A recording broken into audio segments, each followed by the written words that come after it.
बच्चों नमस्कार। हमारे YouTube चैनल में आपका हमेशा की तरह नमस्कार, स्वागत स्वागत स्वागत। तो पिछली बार हम लोगों ने क्लास में WCS की क्लास पढ़ी थी। अब आज हम लोग टेट थ्योरी के बारे में जो ऑप्शनल क्वेश्चन है उनके बारे में पढ़ेंगे। तो आज लेथ मशीन से संबंधित क्वेश्चन को हम लोग पढ़ेंगे।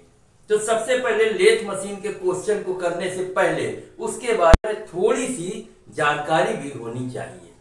तो लेथ मशीन क्या है? तो देखो, लेथ मशीन जो है वो सभी मशीनों की जननी या माता कहा जाता है, क्योंकि लेथ मशीन में कोई भी ऑपरेशन हो, सारे ऑपरेशन लेथ मशीन में किए जा सकते हैं जो कि अन्य मशीनों में नहीं किए जा सकते। अब हम लोग जानते हैं कि लेथ मशीन का नाम लेथ क्यों पड़ा।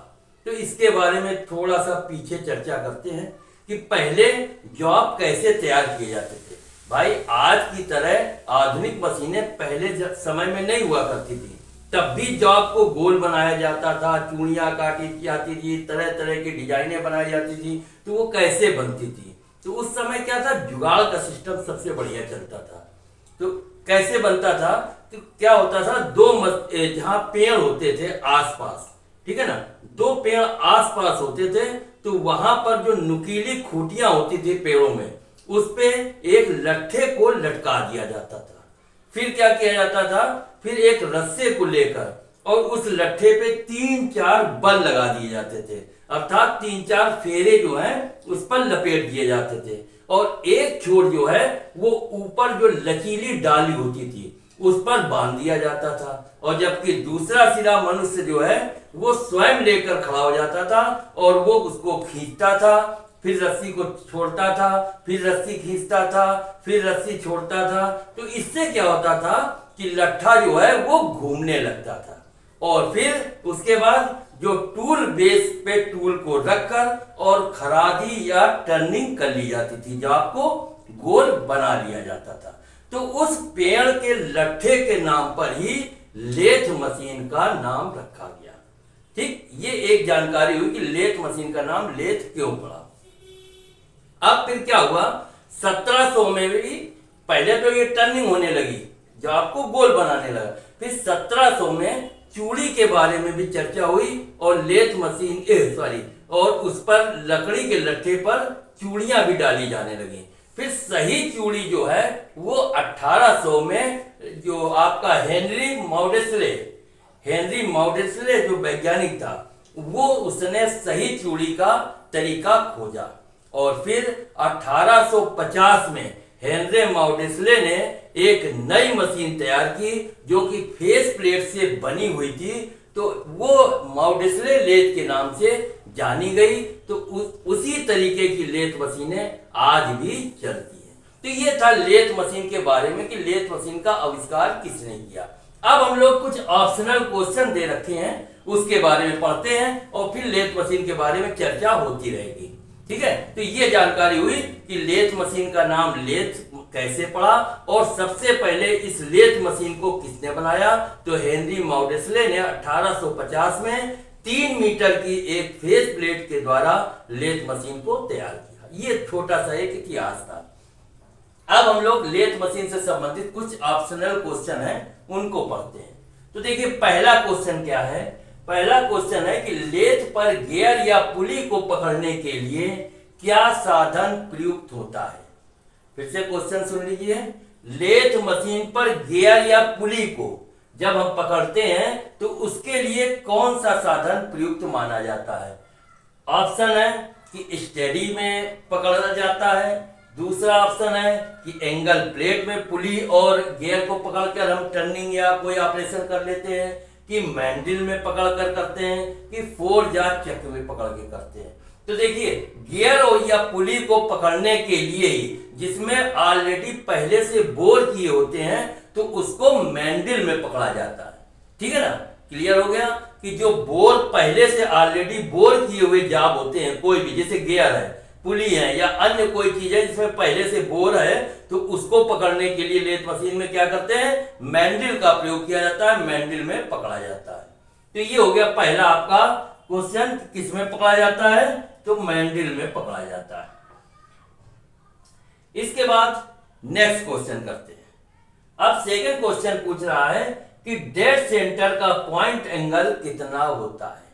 ठीक है ना, डेड सेंटर का पॉइंट एंगल कितना होता है। पूछ रहा है 90 डिग्री होता है कि 60 डिग्री होता है कि 30 डिग्री होता है कि 45 डिग्री होता है। तो डेड सेंटर का जो पॉइंट एंगल है वो क्या होता है, 90 डिग्री होता है ना। वो जॉब क्या है, जॉब डेड सेंटर के ऊपर घूमता रहता है और डेड सेंटर स्थिर रहता है और जॉब जो है उस पर घूमता रहता है। तो उसका एंगल कितना होता है, 90 डिग्री होता है। ये सब याद करते, प्रैक्टिस, ये अभ्यास इसीलिए करा रहे हैं खूब सारे कि अभ्यास करते रहो, प्रैक्टिस करते रहो कि डेड सेंटर का एंगल पॉइंट कितना होता है, 90 डिग्री होता है। इसके बाद नेक्स्ट क्वेश्चन करते हैं। नेक्स्ट क्वेश्चन कह रहा है कि गियर हेड स्टॉक में पावर को नुकसान कितना होता है। ये देखिए क्वेश्चन, गियर हेड स्टॉक में पावर का नुकसान कितना होता है। गियर हेड स्टॉक के द्वारा अधिक पावर लगता है कि कम लगता है कि कुछ भी नहीं लगता है कि बहुत ज्यादा लगता है। तो गियर हेड स्टॉक में जो गियर की मशीनें हैं रिलेटेड हैं उसमें पावर जो है वो कम खर्चा होता है। तो ये हो गया आपका थर्ड वाला जो ऑप्शन है, कम खर्चा होता है गियर हेड स्टॉक में। तो क्वेश्चन है गियर हेड स्टॉक में पावर का नुकसान कब होता है। ठीक है ना।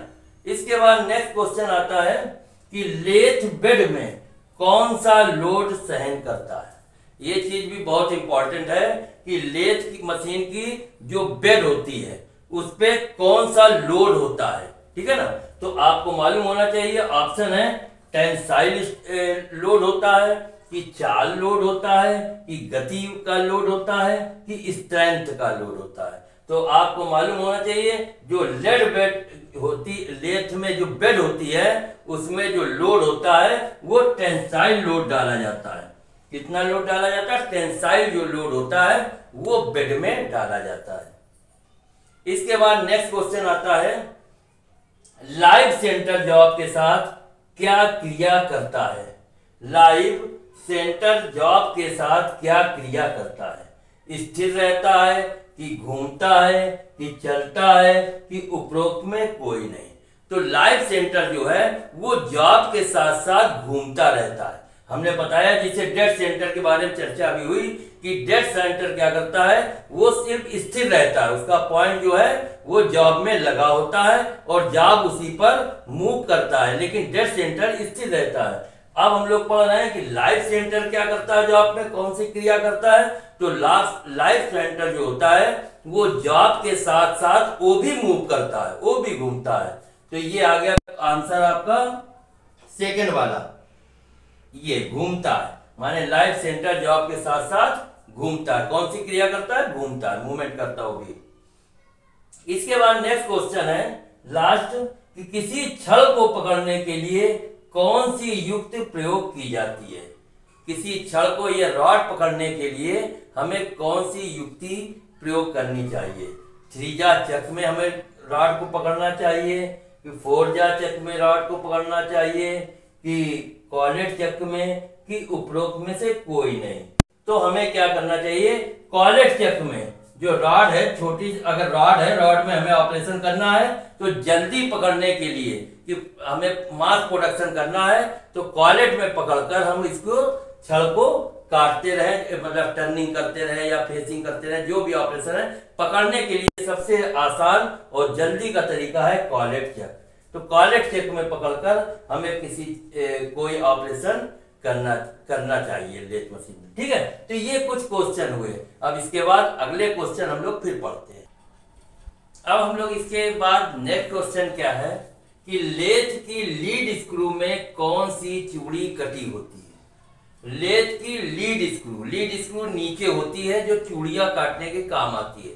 तो उसमें कौन सी चूड़ी थ्रेड कौन सी कटी होती है, स्क्वायर थ्रेड उस लीड स्क्रू में कटी होती है कि एक्मे कटी होती है कि बिटवर्थ कटी होती है कि बटरस चूड़ियां कटी होती है।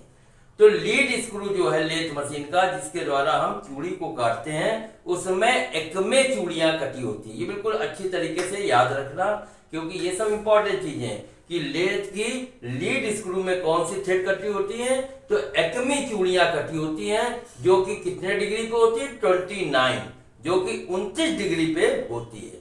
तो इसमें हो गया लेथ मशीन के लीड स्क्रू में कौन सी चूड़ियां कटी होती है, एक्मी चूड़ी कटी होती है, और एक्मी चूड़ी कितने डिग्री पे होती है, 29 डिग्री पे होती है, 29 डिग्री। क्लियर। इसके बाद नेक्स्ट क्वेश्चन है कि मैंडल किस धातु का बना होता है।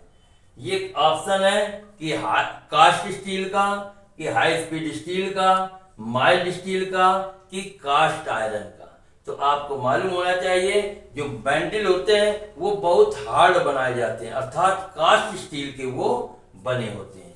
तो इस मैंडल किस धातु का बना होता है, कास्ट स्टील का बना होता है। ठीक है ना। मैंडल के बारे में अभी हम लोगों ने चर्चा की थी कि मैंडल क्या है, जॉब के साथ साथ घूमता रहता है। ठीक है ना। जॉब को उसको मैंडल में जब बांधते हैं तो जॉब के साथ साथ मैंडल भी घूमता रहता है। तो ये किस मटेरियल का बना होता है, तो कास्ट स्टील का बना होता है। इसके बाद नेक्स्ट क्वेश्चन है कि लंबी जॉब को बीच में सहारा देने के लिए किस युक्ति का प्रयोग किया जाता है। क्या होता है, देखिए जॉब क्या है, अगर कोई रॉड है लंबी है, छोटी तो है तब तो कोई बात नहीं, फोर्जा चक में कट हम लोगों ने टाइट कर दिया और उस पर हमने टर्निंग फेसिंग जो भी ऑपरेशन ड्रिलिंग टैपिंग जो भी करनी है वो ऑपरेशन कर लेते हैं। लेकिन मान लीजिए वो लंबी है, ठीक है ना, वो मान लीजिए है 500 मिलीमीटर, 700 मिलीमीटर, 800 मिलीमीटर लंबी है, तो अब उसके लिए वो लंबी हो गई, या 1 मीटर की लंबी है, तो अब उसके लिए क्या है, आप फोर्जा चक में इसको टाइट करोगे और वो उतनी लंबी है तो ये लचकेगी, लचक जाएगी भाई, पूरा वो थोड़ी ना।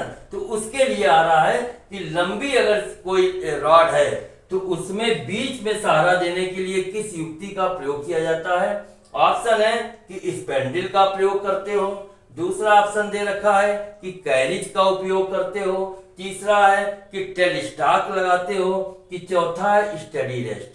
तो जो लंबी जॉबें होती हैं, लंबी रॉड होते हैं 1 मीटर 1.5 मीटर के, उस पे अगर हमें टर्निंग या कोई ऑपरेशन करना होता है तो बीच में सहारा देने के लिए हम स्टडी रेस्ट का प्रयोग करते हैं। स्टडी रेस्ट क्या होती है, वो हाफ राउंड रेडियस में बनी होती है और रॉड भी गोल होता है तो वो रेडियस में आ जाता है, ऊपर से इसको ऐसे करके बंद कर दिया जाता है, बोल्ट से टाइट किया जाता है। लेकिन टाइट क्या है, हल्का सा बिल्कुल सहारा देने के लिए, टाइट कर दो कस के, पता लगा रॉड ही ना मूवमेंट करे, तो उसको हल्का सहारा देने के लिए ऊपर से कवर कर दिया जाता है और वो रेडियस में बनी होती है, गोल रॉड होती है, तो आराम से उस पर रेस्ट करके चलती रहती है।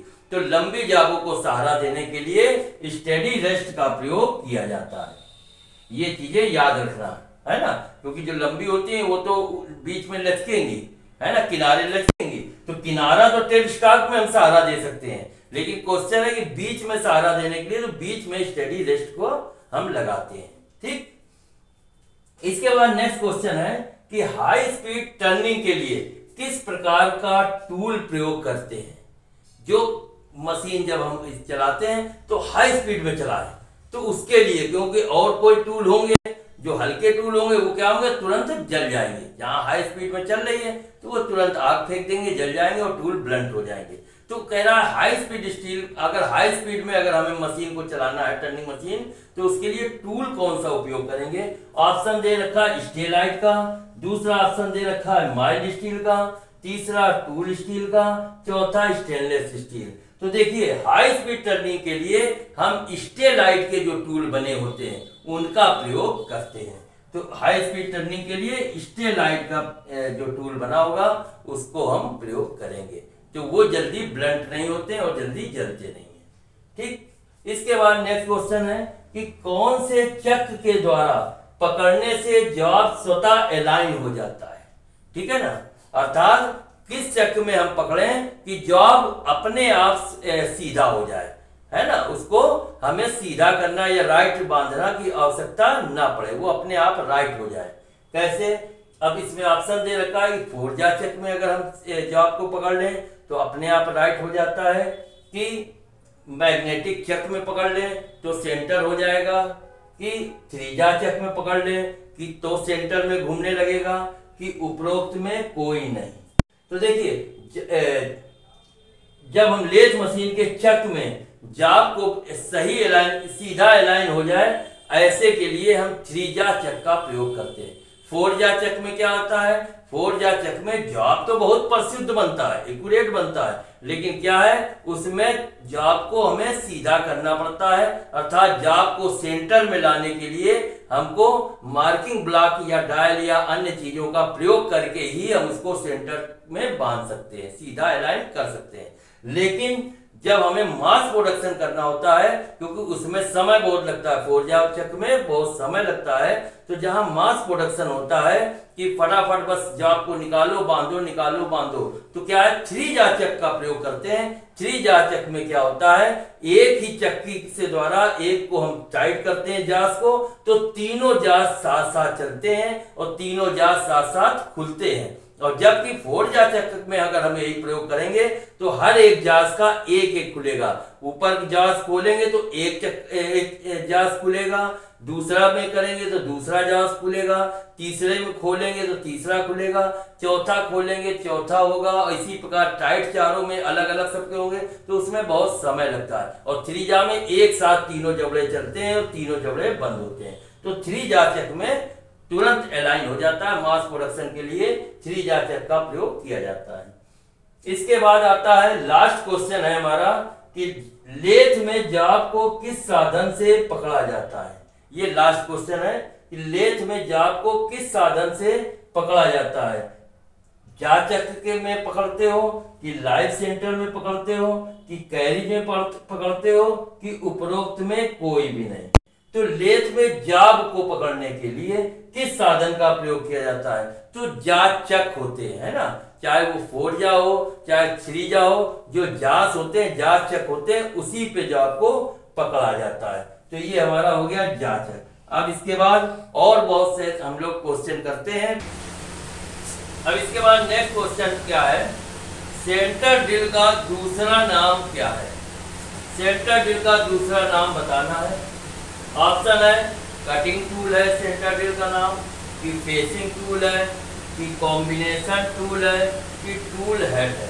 तो सेंटर ड्रिल का दूसरा नाम जो है वो कॉम्बिनेशन टूल है, ठीक है ना।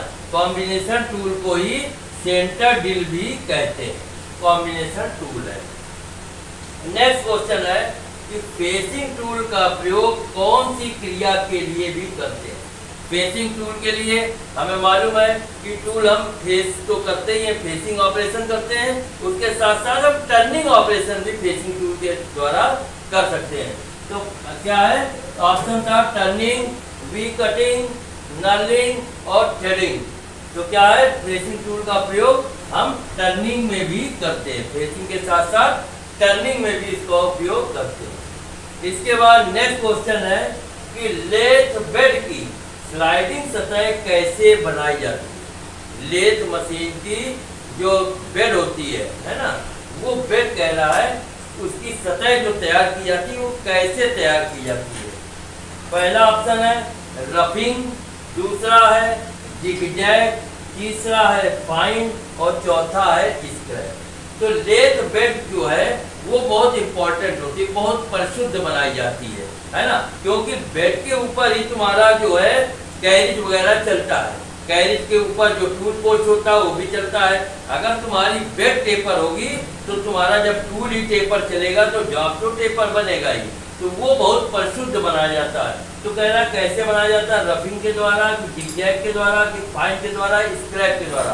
तो स्क्रैपिंग करके बनाया जाता है, ठीक है ना। लेथ बेड की स्लाइडिंग सतह जो है स्क्रैपिंग के द्वारा बनाई जाती है, ठीक है ना। अब इसके बाद नेक्स्ट क्वेश्चन है मास प्रोडक्शन के लिए कौन से लेथ प्रयोग में लाई जाती है। मास प्रोडक्शन जहां होता है तो वहां पर कौन सी लेथ मशीन का उपयोग किया जाता है। ऑप्शन क्या दे रहा है, कह रहा है कैस्टन लेथ बनाई जाती, कैस्टन लेथ का उपयोग किया जाता है, कि एक बेंच लेथ होती है मास प्रोडक्शन में उसका उपयोग करते हो, कि टैरेट लेथ का उपयोग करते हो, कि उपरोक्त में कोई नहीं। तो जहां मास प्रोडक्शन होता है वहां पर कैस्टन लेथ का प्रयोग किया जाता है, ठीक है ना। उस पे कैस्टन लेथ क्या होता है, उसमें उस मशीन में टेल स्टॉक नहीं होता है, कैस्टन लेथ में टेल स्टॉक नहीं होता है, उसकी जगह कैप्स्टन बना होता है, लगा होता है, जिसमें 6-7 गुटके होते हैं, 6 गुटके होते हैं, ठीक है ना। तो मास प्रोडक्शन के लिए कैप्स्टन लेथ का प्रयोग किया जाता है, उसमें टेल स्टॉक नहीं होता है। इसके बाद नेक्स्ट क्वेश्चन है कि टेल स्टॉक का प्रयोग किस लिए किया जाता है। जो टेल स्टॉक होता है लेथ मशीन के, आप इस साइड में राइट हैंड साइड में देखोगे, लेफ्ट हैंड साइड के में तो आपका हेड स्टॉक लगा होता है और राइट हैंड साइड में टेल स्टॉक होता है। तो कह रहा है टेल स्टॉक का प्रयोग किस लिए किया जाता है। जाप को सहारा देने के लिए, जाप को गति प्रदान करने के लिए, कि जाप को पकड़ने के लिए, कि उपरोक्त में कोई नहीं। तो टेल स्टॉक का प्रयोग क्या है, जाप को सहारा देता है। जो लंबे जाप होते हैं, हमने बताया था बीच में पकड़ने के लिए, तो हमने बताया था स्टडी रेस्ट का प्रयोग करते हैं, और लंबे जाप होते हैं तो बीच में स्टडी रेस्ट, और उसके और लंबा हुआ तो किनारे क्या टेल स्टॉक लगा लेते हैं, उसमें डेड सेंटर को बांध लेते हैं, डेड सेंटर को बांधकर उसमें पॉइंट लगा देते हैं, है ना। तो फिर जो लंबी राडें होती है वो मूव करती रहती हैं। तो क्वेश्चन यही था कि टेल स्टॉक का प्रयोग किस लिए देते हैं, किस लिए करते हैं। जाप को सहारा देने, जाप को गति प्रदान करने, जाप को पकड़ने, कि उपरोक्त में कोई नहीं। तो जाप को सहारा देने के लिए, ठीक है ना, जाप को सहारा देने के लिए टेल स्टॉक का प्रयोग करते हैं। कैसे सहारा देते हैं, अभी हमने बताया कि डेड सेंटर को उस पर लगा, इस पेंडल पर लगा दिया जाता है, और जाप जो है उस पे मूव करता रहता है, और डेड सेंटर स्थिर रहता है, वो एक जगह स्थिर रहता है और जाप मूव करता रहता है। तो जाप को सहारा देने के लिए टेल स्टॉक का प्रयोग करते हैं। बहुत अन्य और प्रयोग भी हैं टेल स्टॉक के, लेकिन इस क्वेश्चन के हिसाब से कि इसका प्रयोग, तो ये जो 4 ऑप्शन दिए हैं उसके हिसाब से जाप को सहारा देने के लिए टेल स्टॉक का प्रयोग करते हैं। इसके अलावा नेक्स्ट क्वेश्चन है, लास्ट है कि लेथ पर चूड़ी काटते समय कौन सी युक्ति प्रयोग में लाई जाती है। क्वेश्चन है, लेथ पर चूड़ी काटते समय कौन सी युक्ति प्रयोग में लाई जाती है।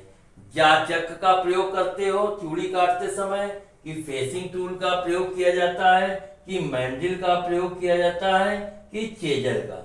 तो देखिए जाचक क्या है, जाचक में हमने अभी पढ़ा था कि जाचक में क्या होता है, जाप को बांधा जाता है, जाप को पकड़ा जाता है जाचक में, ठीक है ना। तो ये तो ऑप्शन है नहीं, ये कह रहा चूड़ी काटते समय कौन सी युक्ति प्रयोग में लाई जाती है, तो जाचक में जाप को पकड़ते हैं। दूसरा है फेसिंग टूल, फेसिंग टूल को युक्ति तो कोई है नहीं। फेसिंग टूल क्या है, जाप को फेसिंग करने के लिए या टर्निंग के लिए जिस टूल का प्रयोग करते हो वो फेसिंग टूल है, ठीक है ना, तो फेसिंग टूल भी नहीं है। तीसरा कह रहा है मैंडल, चौथा कह रहा है चेजर। चेजर क्या है, चेजर एक डाई है ना, डाई जब एक्सटर्नल हम चूड़ी बनाते हैं डाई के माध्यम से, तो चेजर तो एक डाई है। लेकिन ये कह रहा है लेथ पर चूड़ी काटते समय कौन सी युक्ति प्रयोग में लाई जाती है, तो मैंडल का प्रयोग किया जाता है। हमने बताया सेंटर टू सेंटर जाप को बांधने के लिए मैंडल का प्रयोग करते हैं। मैंडल के साथ साथ जाप भी घूमता है, मैंडल भी घूमता है, तो उसमें परिशुद्ध मैंडल जो है उसके द्वारा बहुत परिशुद्ध जाप पर चूड़ियां काटी जा सकती हैं, तो मैंडल का प्रयोग करते हैं। इसके अलावा अब हम और नेक्स्ट क्वेश्चन पढ़ते हैं। अब इसके बाद नेक्स्ट क्वेश्चन क्या है कि टेल स्टॉक का प्रयोग कौन सी प्रक्रिया में किया जाता है। फिर से क्वेश्चन सुन लो। टेल स्टॉक हमने बताया ना, हमारे लेफ्ट साइड में हेड स्टॉक होता है, राइट हैंड साइड में टेल स्टॉक होता है। तो कह रहा है जो टेल स्टॉक है उसका प्रयोग कौन सी प्रक्रिया में किया जाता है या कौन से ऑपरेशन में किया जाता है। कह रहा है टेपर टर्निंग में आप टेल स्टॉक का प्रयोग करते हो, कि रोपिंग में, तीसरा है टर्निंग में, चौथा है स्पोर्टिंग में। तो जो टेल स्टॉक का प्रयोग है, जो टेल स्टॉक को हम ऑफ सेटिंग करके हम उसमें टेपर काट सकते हैं।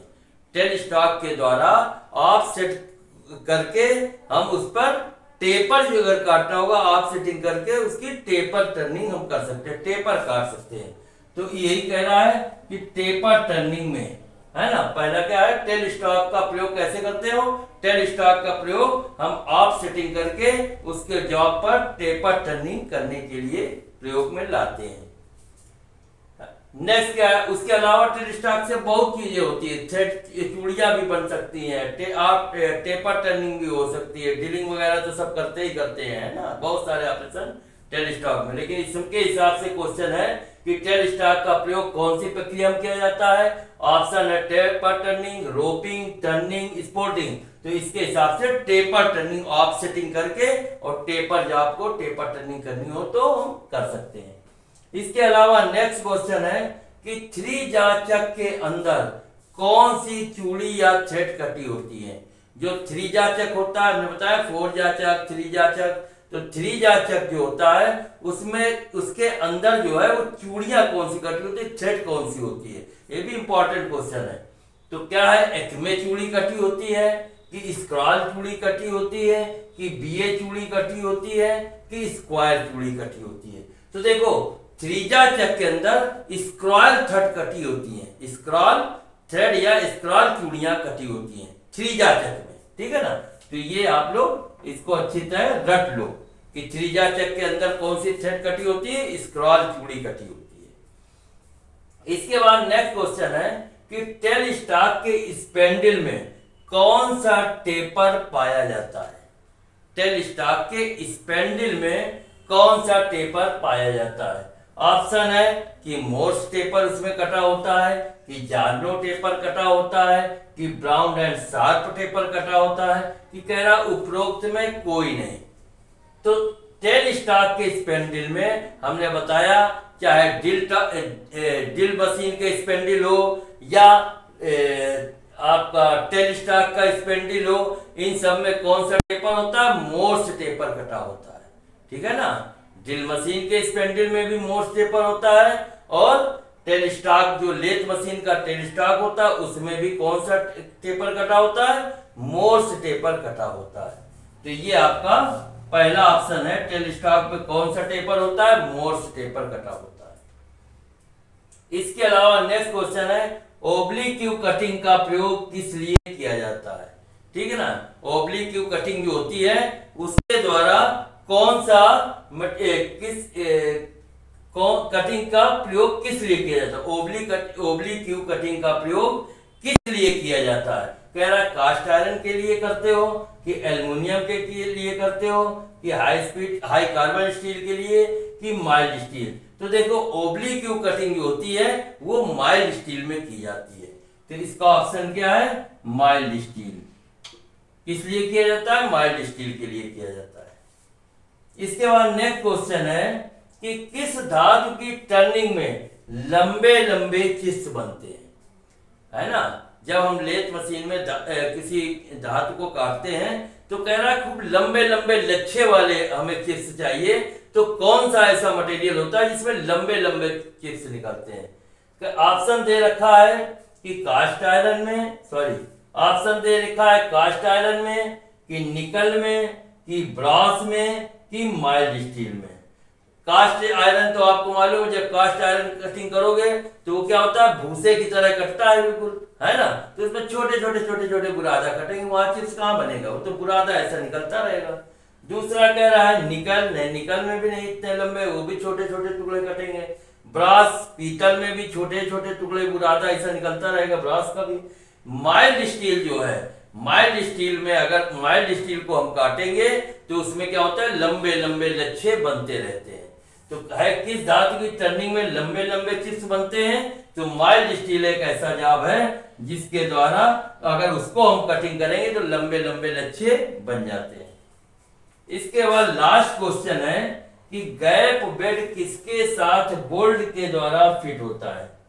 गैप बेड होती है वो कह रहा है किसके साथ, बोल्ट के द्वारा फिट होता है।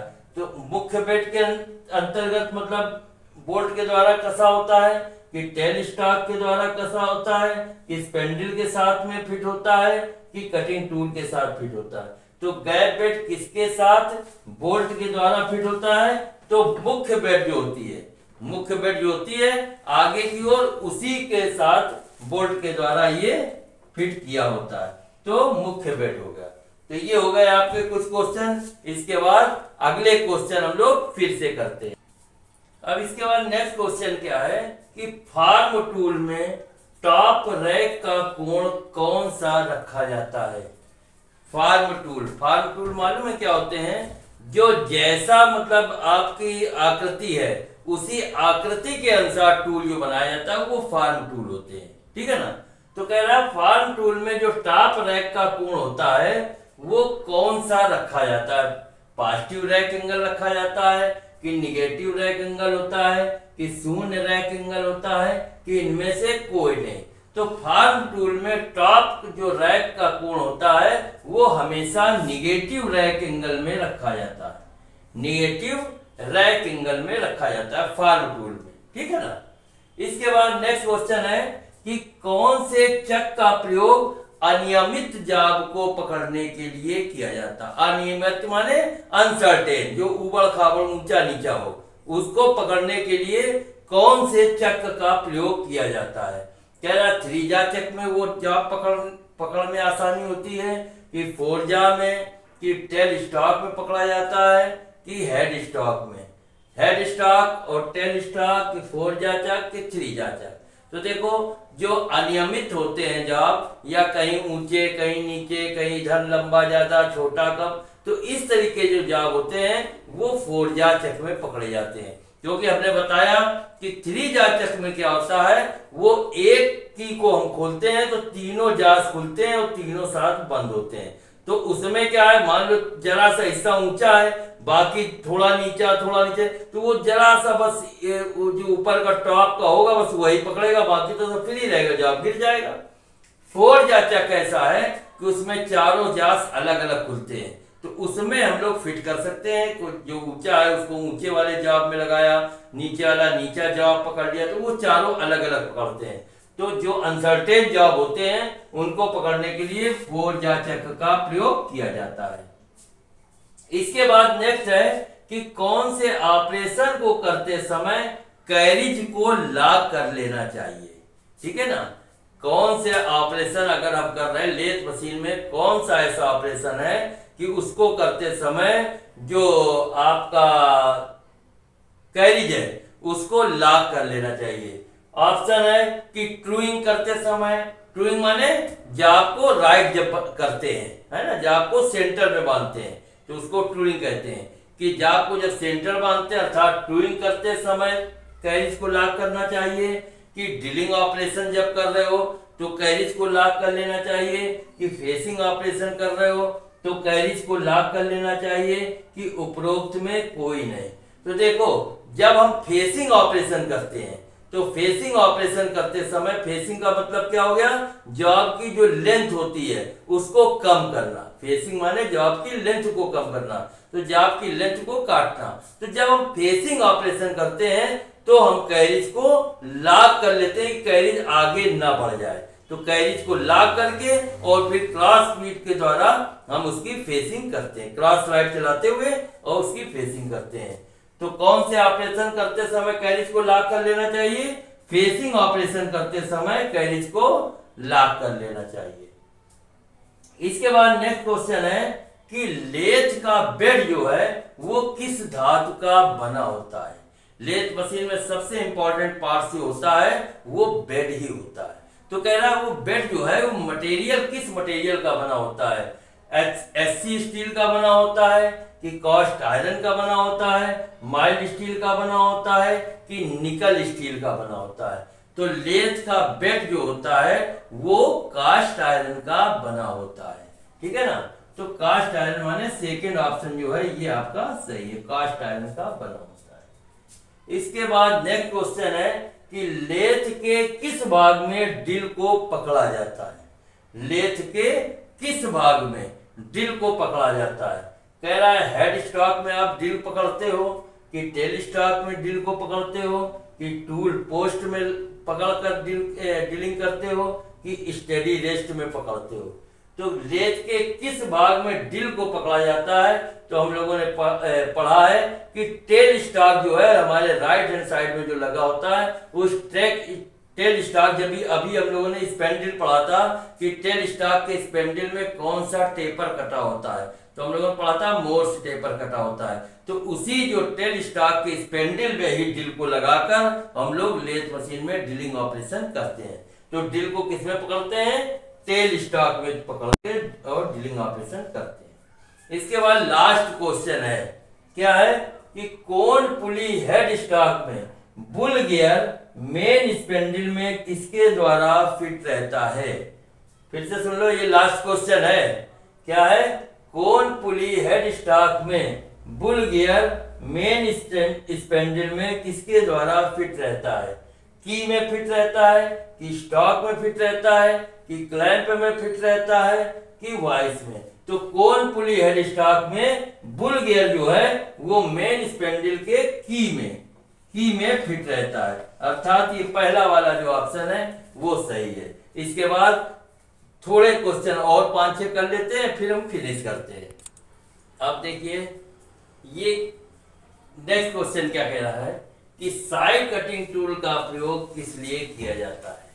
ठीक है ना, लेथ मशीन में साइड कटिंग जो टूल होते हैं उसका उपयोग हम लोग किस लिए करते हैं। रफ टर्निंग के लिए करते हो, कि जॉब को जब फिनिश करना हो तो साइड कटिंग टूल का प्रयोग करते हो, कि जब जॉब को स्मूथ बनाना हो, चिकना बनाना हो तब उसका उपयोग करते हो, कि उपरोक्त में कोई नहीं। तो देखिए साइड कटिंग टूल का प्रयोग हम लोग रफ टर्निंग के लिए करते हैं। जहां रफ टर्निंग होगी तो साइड कटिंग टूल का प्रयोग करेंगे, जिससे तेजी से हम फीड जो है ज्यादा कर सकते हैं, अधिक फीड में हम जॉब को काट सकते हैं। तो साइड कटिंग टूल का प्रयोग करके हम रफ टर्निंग वगैरह करते हैं। तो ये आपका पहला वाला है, ये सही है। इसके बाद नेक्स्ट क्वेश्चन है कि लेथ बेड को निर्धारित समय में क्या देना चाहिए। जो लेथ बेड है उसमें क्या चीज हम लोग डालना चाहिए, क्या चीज करते हैं। ऑप्शन है कि तेल ऑयलिंग करते हो उसमें लेथ बेड में, कि पानी के द्वारा साफ करते हो, पानी देना चाहिए, कि कूलेंट का उपयोग करना चाहिए, कि उपरोक्त सभी का उपयोग करना चाहिए। तो क्या है, लेथ बेड को निर्धारित समय में हम ऑयलिंग करना चाहिए, बेड पर ऑयलिंग करते रहना चाहिए, जिससे हमारा जो कैरिज है वो बेड पर ही चलता है तो स्मूथली वो चल सके। तो बेड को ऑयलिंग हमको देना चाहिए, ऑयल देना चाहिए। तो ये फर्स्ट वाला है, ये आपका सही है। इसके बाद नेक्स्ट क्वेश्चन है, कौन से टूल को हेड स्टॉक स्पेंडल में पकड़ा जाता है। हेड स्टॉक स्पेंडल में कौन से टूल को पकड़ा जाता है। ऑप्शन है कि आप ड्रिल को पकड़ते हो, दूसरा है बोरिंग टूल को पकड़ते हो, तीसरा है लाइफ सेंटर को पकड़ते हो, चौथा है कटिंग टूल को। तो देखो पहला जो ड्रिल है उसको हम लोग किस में पकड़ते हैं, टेल स्टॉक में, है ना। जो ड्रिल है वो हमने बताया राइट हैंड साइड में टेल स्टॉक बंधा होता है, टेल स्टॉक के स्पेंडल में ड्रिल को पकड़कर और ड्रिलिंग ऑपरेशन करते हैं। फिर आता है बोरिंग टूल, है ना। बोरिंग टूल को किस में पकड़ते हैं, बोरिंग टूल को हम लोग टूल पोस्ट में पकड़ते हैं। टूल पोस्ट में बोरिंग टूल लगाकर जॉब पर बोरिंग की जाती है, माने होल को बड़ा किया जाता है, आईडी जो आईडी इंटरनल डाया होता है उसको बनाया जाता है। तीसरा है लाइफ सेंटर और चौथा है कटिंग टूल। तो कटिंग टूल भी जो है वो टूल पोस्ट में लगाकर जॉब पर टर्निंग, फेसिंग आदि ऑपरेशन करते हैं। तो लेकिन हेड स्टॉक के स्पेंडल में क्या बांधते हैं हम लोग, लाइफ सेंटर को बांधते हैं। लाइफ सेंटर जो है वो हमारा जो है हेड स्टॉक के स्पेंडल में हम लोग बांधते हैं, क्योंकि जॉब को सेंटर टू सेंटर जब बनाना होता है, एक्यूरेसी बनाना होता है, तो हम लोग मैंडल का प्रयोग करते हैं। और मैंडल कहाँ लगता है, हेड स्टॉक के स्पेंडल में बांधा जाता है। इसके बाद नेक्स्ट क्वेश्चन आता है कि लेथ मशीन की रीढ़ की हड्डी कहलाती है। ठीक है, बहुत अच्छा इंपॉर्टेंट क्वेश्चन है कि रीढ़ की हड्डी लेथ मशीन में किस पार्ट को कहा जाता है। ऑप्शन क्या है, लेथ बेड को रीढ़ की हड्डी कहा जाता है लेथ मशीन की, कि टेल स्टॉक को, कि तीसरा है टूल पोस्ट को, चौथा है उपरोक्त सभी। तो लेथ मशीन की जो रीढ़ की हड्डी कहलाती है वो जो लेथ बेड होती है, बेड जो है वो सबसे इंपॉर्टेंट होती है और उसे रीढ़ की हड्डी कहा जाता है लेथ मशीन की। तो ये लेथ बेड माने ये फर्स्ट वाला जो है हमारा, ये हमारा सही है। इसके बाद नेक्स्ट क्वेश्चन है कि एंगल प्लेट का कोण कितना होता है। ये तो आप लोग वैसे भी जब एंगल प्लेट के बारे में हम लोग चर्चा कर चुके हैं, एंगल प्लेट के बारे में मालूम होगा। इसमें ऑप्शन दे रखा है कि 30 डिग्री एंगल प्लेट का एंगल होता है, कि 45 डिग्री इसका एंगल होता है, कि 60 डिग्री होता है, कि 90 डिग्री होता है। तो लेट जो एंगल प्लेट होती है, एंगल प्लेट कैसे होती है, एक ये सीधी प्लेट होती है, उसके ऊपर ये 90 डिग्री पर एक दूसरी प्लेट जुड़ी होती है, इस पे हम जाप को बांध देते हैं। इस पे स्लॉट वगैरह और खांचे कटे होते हैं, जो बोल्ट के द्वारा हम इस पे नट बोल्ट के द्वारा जाप को इसमें बांध कर और ऑपरेशन करते हैं। तो वो कितनी डिग्री पे होता है, ये 90 डिग्री में जो एंगल प्लेट होता है वो 90 डिग्री कोण पर बना होता है। तो ये आपका चौथा जो ऑप्शन है वो सही है। इसके बाद लास्ट क्वेश्चन आपका है कि कौन से चक्र के जा रिवर्सिबल होते हैं। ठीक है, माने कौन से जास है, ऑप्शन दिया है 3 जा चक्र के जो जास होते हैं वो रिवर्सिबल होते हैं, उनको मतलब उल्टा और सीधा दोनों तरफ बांध सकते हैं। दूसरा है कि 4 जा चक्र जो होता है उसके जास रिवर्सिबल होते हैं, कि टेल स्टॉक, इसमें तो जास नहीं होते हैं। और चौथा है हेड स्टॉक, इसमें भी जास नहीं होते हैं, है ना। तो जास किसमें होते हैं, 3 जा और 4 जा में, लेकिन रिवर्सिबल किसमें होते हैं, 4 जा चक्र में। 4 जा चक्र ऐसा है कि हम सीधे भी बांध लेते हैं, गुटके को उल्टा भी बांध लेते हैं। जब ज्यादा डायमीटर का कोई जाब उनको बांधना होता है तो क्या करते हैं, गुटके को हम उल्टा देते हैं, तो हमारा क्या है, जो उसका साइज है वो बढ़ जाता है। तो इस प्रकार ये आज हम लोगों ने लेथ मशीन के जो ऑप्शनल क्वेश्चन थे वो हमने किए, है ना। अब इसके बाद अब हम लोग नेक्स्ट टर्म में नेक्स्ट चैप्टर पढ़ेंगे। तब तक के लिए बाय, सी यू। और जिसने लाइक नहीं, जो उसने सब्सक्राइब न किए हो वो इस चैनल को हमारे सब्सक्राइब कर दे, लाइक कर दे और मित्रों को शेयर करें। Bye, tata, see you.